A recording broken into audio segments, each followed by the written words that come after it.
Honestly exists because I feel knowledge is confidence. Okay, the more knowledge you have about something, the less fear you have about it. It's not about whether you can buy a home. It's about understanding how the system works.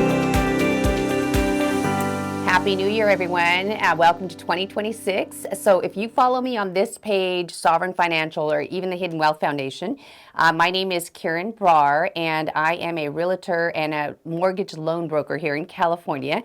And I just want to start by saying thank you to all of you that supported us last year as well as this year, sending us referrals, clients, as well as if whether you bought a home from us or sold a home through us and financed a home through us or even a business. We are so sincerely grateful. So thank you for that. This series that I am going to share with you guys is going to be, this episode as well as every episode after this is going to be all about helping you better understand mortgage and real estate. So if you are thinking about buying or selling, and especially if you're thinking about buying in the next 12 to 24 months, this is going to be a great space for you. And for all of my realtor friends, we know what a great value add it is whenever you know about the mortgage process and the different programs that are out there. So if you want to add more value for your clients, this is going to be a wonderful space for you as well. We're going to try to keep everything very, very simple. So for those of you that are just exploring, okay, or you're actively looking, or if you're feeling whether you're unsure and maybe you're thinking renting's just better for you, and that may be, this is going to be a really good series for you to watch as well. So for me, I started investing. I accidentally, actually, it wasn't for my own house. My parents are from Punjab, India, and they speak very limited English.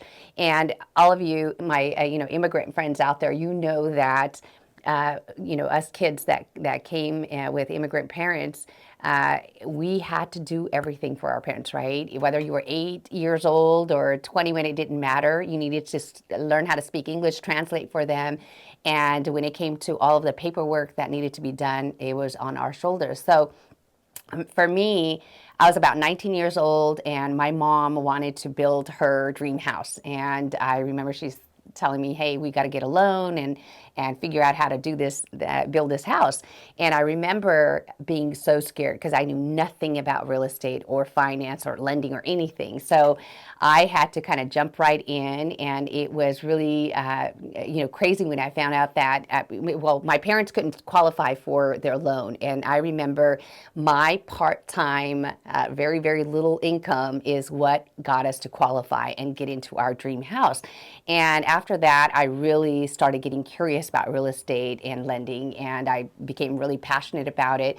And that passion really never left me, okay? I even went and got my license back then. I don't know if you guys are from Fresno and you remember Anthony School of Real Estate, where we had to go and do the long Scantron and take those long exams. There was no internet. So I got my license. I started working for a local broker, and things were different then. There wasn't as much guidance, okay, and resources, and nobody to hold your hand. So I found it really, really daunting.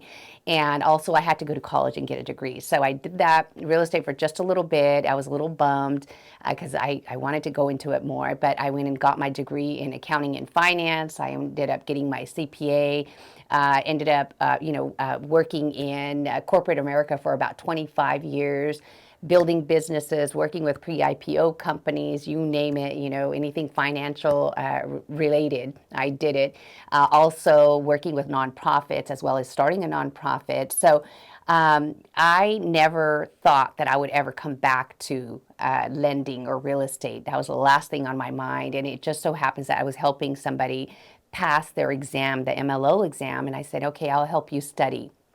And as I did that, I thought, hey, you know what? I've studied, might as well take it as well. So I ended up taking the MLO license. I ended up passing it, and lo and behold, one thing led to the next, and life just kind of opened up its doors, and I ended up in real estate again, which I didn't realize how passionate I was still about it. And I started doing it full time. Now we have a brokerage, Sovereign Financial. We have an amazing team here.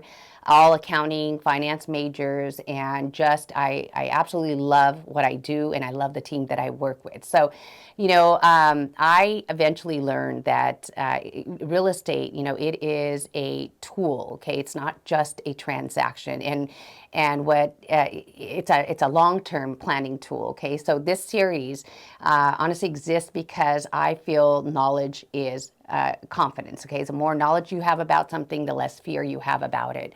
And it's not about whether you can buy a home, because that's not hard. It's about understanding how the system works and what options really exist out here for you, okay? And how to move forward with intention.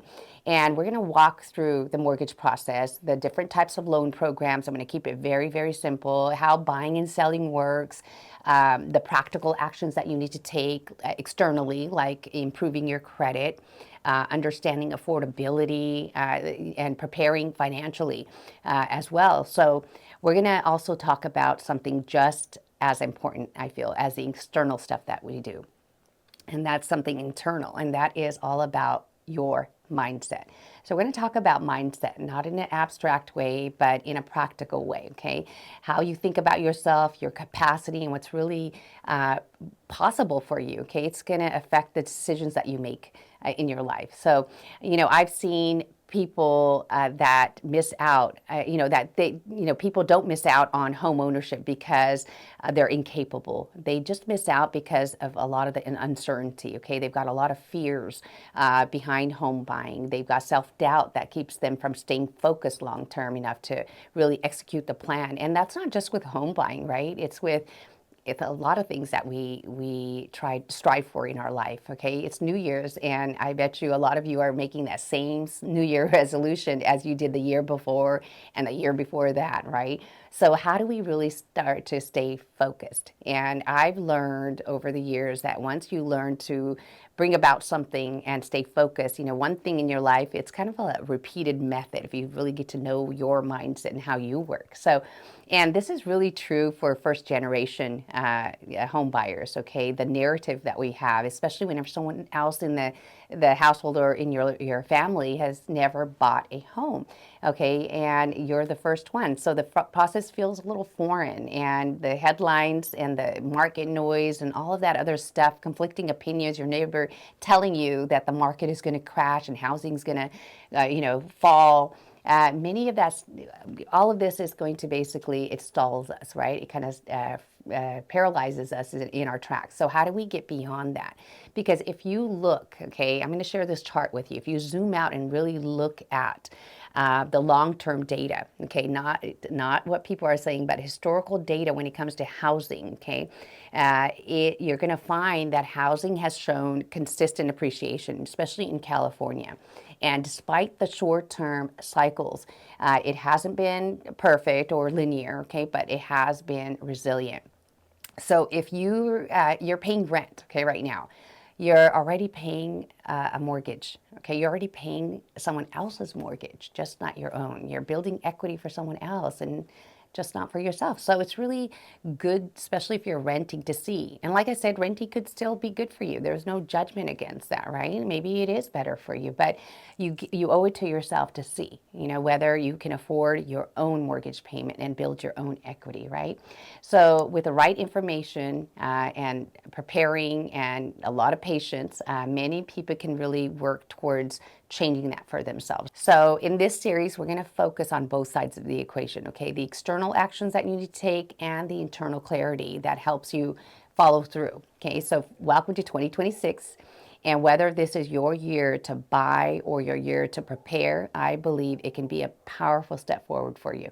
And if I can help you gain clarity, confidence, and the options along the way, I would be absolutely honored. And in the next episode, we're going to start with the basics of discussing what a mortgage is in a very simple way, okay? And as promised, I'm going to help you with your mindset as well. So there is this exercise. I want you to take a quick moment, take some quiet time for yourself, and sit down and ask yourself these 3 questions, okay? First, I'm going to put them up on the screen here as well. So first question, what do I believe about my ability to own real estate, and where did that belief come from? Okay. And number two, what is the one area I most need clarity in, okay, right now? Is it your credit? Is it your income, your savings, or just understanding the process, okay? And then number three, if I treated the next 12 to 24 months as a preparation window instead of a deadline, what actions would feel manageable to me, okay? So take some time, and honestly, if you're serious about buying a home, get clear. And this exercise isn't about pressure, it's about alignment, okay? Aligning with what it is that you want. So with that being said, Happy New Year, and I look forward to seeing you guys in the next episode.